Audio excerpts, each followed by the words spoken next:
ডাল শুক্তানি, আবার কেউ বা বলেন শুক্তোর ডাল, আবার কোথাও কোথাও তেঁতুর ডাল নামেই পরিচিত।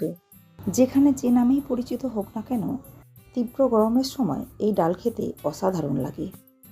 নমস্কার বন্ধুরা, আমি প্রতিমার হেসেলে আরও একটি নতুন রেসিপিতে আমি আপনাদের সবাইকে স্বাগত জানাই।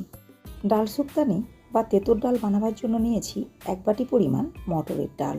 ডালগুলো 1 ঘন্টা মতো ভিজিয়ে রেখেছিলাম। এরপর খুব ভালো মতো পরিষ্কার করে ধুয়ে নিয়েছি। এখন এই ডালগুলো নিয়ে নিলাম একটি প্রেসার কুকারের মধ্যে।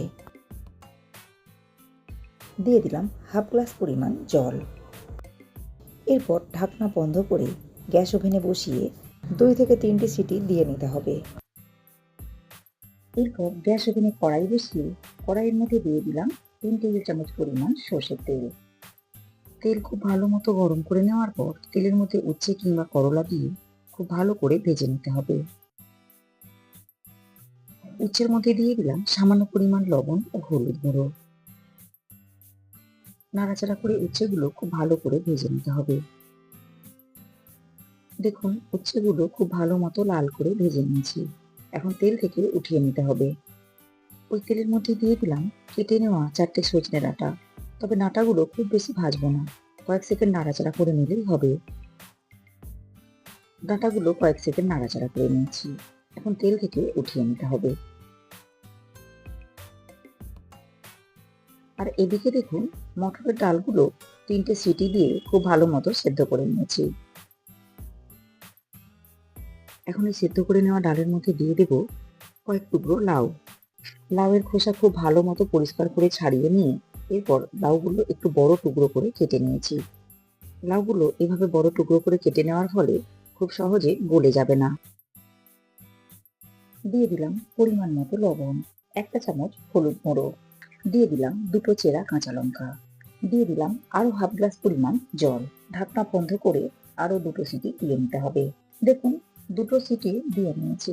ডালগুলো ভালো মতো সেদ্ধ হয়েছে, লাউগুলো গোটা গোটা রয়েছে। রেসিপিটি মটরের ডালের পরিবর্তে ছোলা কিংবা মসুরের ডাল দিয়ে তৈরি করে নিতে পারেন। এরপর সেদ্ধ করে নেওয়া ডালের মধ্যে দিয়ে দেব আগে থেকে ভেজে নেওয়া উচ্ছে ও সজনের ডাঁটা। এরপর সমস্ত উপকরণগুলো বেশ ভালো করে নাড়াচাড়া করে মিশিয়ে নিতে হবে। এরপর ঢাকনা বন্ধ করে রেখে দেব। এই সময় সিটি দেওয়ার দরকার নেই, তাহলে সবজিগুলো বেশি সেদ্ধ হয়ে যাবে। এখন ডাল সাঁতলে নিতে হবে। এর জন্য সবজিগুলো ভেজে নেওয়ার পর কড়াইয়ের মধ্যে যে তেল রয়ে গিয়েছিল সেই তেল খুব ভালো মতো গরম করে নিয়ে তেলের মধ্যে ফোড়নের জন্য দিয়ে দিলাম 1 চা চামচ রাঁধুনি, 1 চা চামচ কালো সর্ষে, 1টা শুকনো লঙ্কা ও 1টা তেজপাতা। ফোড়নের মশলাগুলো নাড়াচাড়া করে খুব ভালো করে ভেজে নিতে হবে। এভাবে কয়েক সেকেন্ড নাড়াচাড়া করে ভেজে নেওয়ার পর সুন্দর একটা গন্ধ ছড়ালে বুঝে নিতে হবে মশলাগুলো ভালো মতো ভাজা হয়েছে। এই সময় দিয়ে দেব 1 টেবিল চামচ পরিমাণ আদা, আর আদার সাথে নিয়েছি হাফ চা চামচ পরিমাণ হলুদ গুঁড়ো। বন্ধুরা, গরম তেলের মধ্যে যখন আদা দেবেন তখন শুধু আদার পেস্ট দেবেন না, সাথে একটু হলুদ গুঁড়ো দেবেন। এতে করে আদা চারিধারে ছিটিয়ে যাবে না। কয়েক সেকেন্ড আদা নাড়াচাড়া করে খুব ভালো করে ভেজে নিতে হবে। দেখুন মশলা খুব ভালো মতো ভেজে নিয়েছি। এখন ভেজে নেওয়া মশলার মধ্যে দিয়ে দেব ডাল সহ সমস্ত উপকরণ। এরপর খুব ভালো করে নাড়াচাড়া করে মিশিয়ে নিতে হবে।